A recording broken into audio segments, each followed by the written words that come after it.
Hi there everybody, Scenic Fire here, and today I wanted to make a video to celebrate the fact that we will be getting, apparently at least, the Thousand Year Blood War dub in about 2 weeks, based on information that Hulu was posted, and I wanted to give my ideas for English voice actors who could play some of the new characters. Yeah. So just a important disclaimer before I get into this video is that there's going to be spoilers here. There are going to be spoilers for characters that anime onlys have not met yet. There's going to be spoilers for certain plot things related to some characters.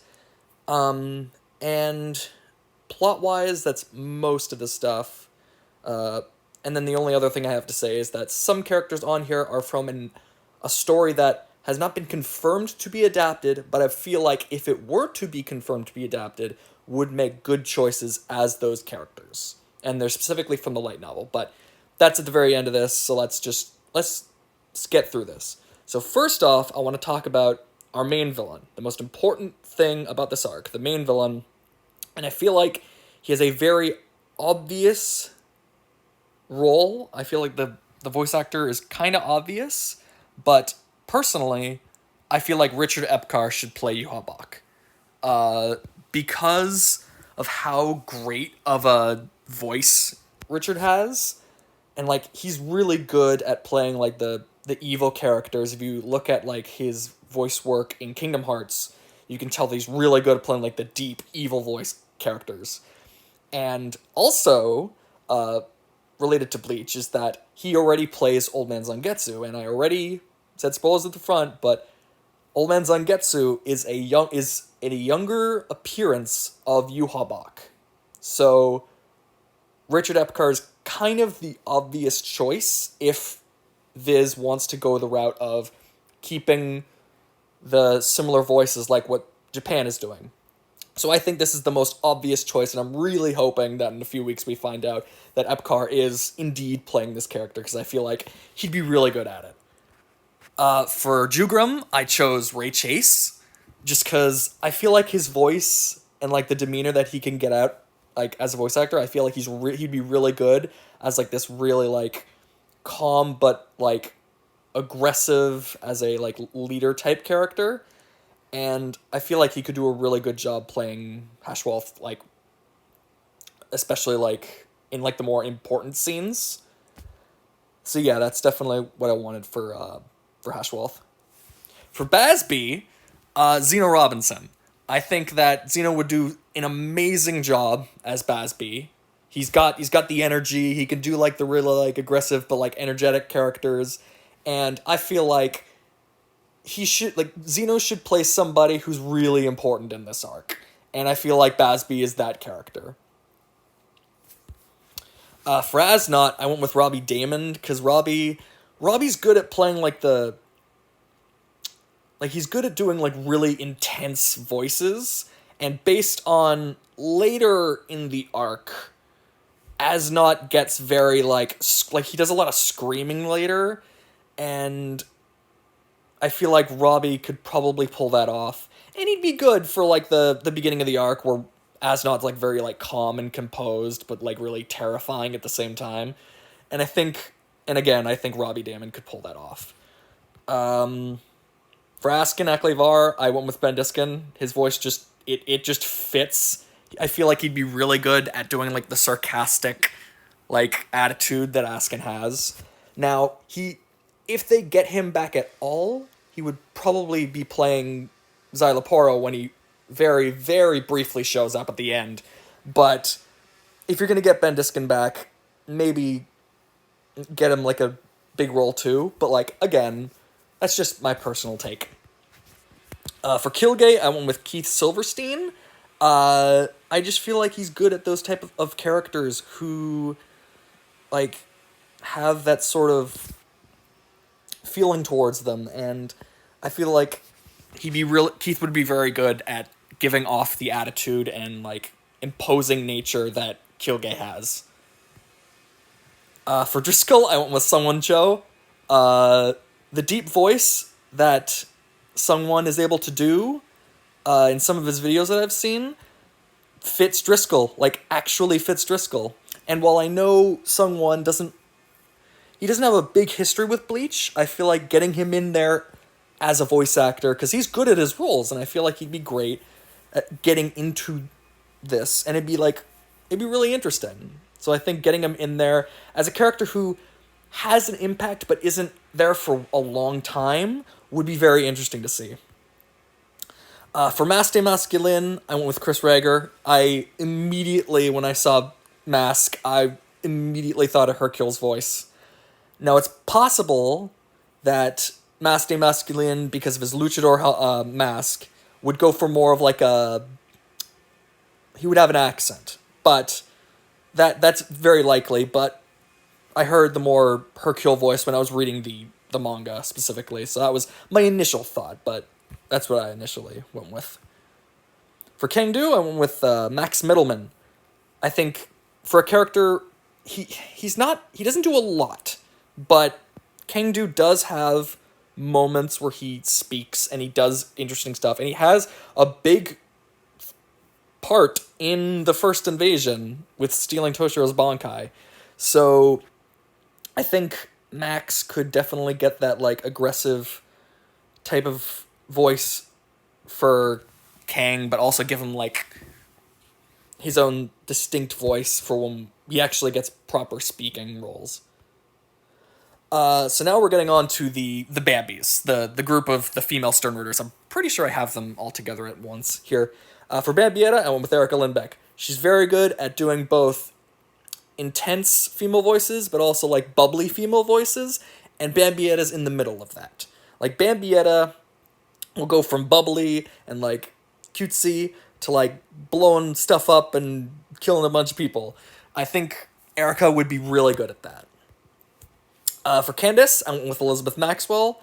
She's good at doing like the deeper like tomboyish voices sometimes, and also just like the more intense voices. And of the it's 5. Of the 5 Bambis, Candice has the most intense voice, so I think Elizabeth would be really good as Candice. For Liltotto, Cassandra Lee Morris. I think Cassandra's past voice roles fit very well with Liltotto. Like if you look at her speaking as the English version of Taiga from Toradora or Morgana from Persona 5, and you pair it with looking at Liltotto, you're like, yeah, that voice could work. That voice could work. So I think that's what I personally could see working. For Meninas, I went with Xanthe Huynh.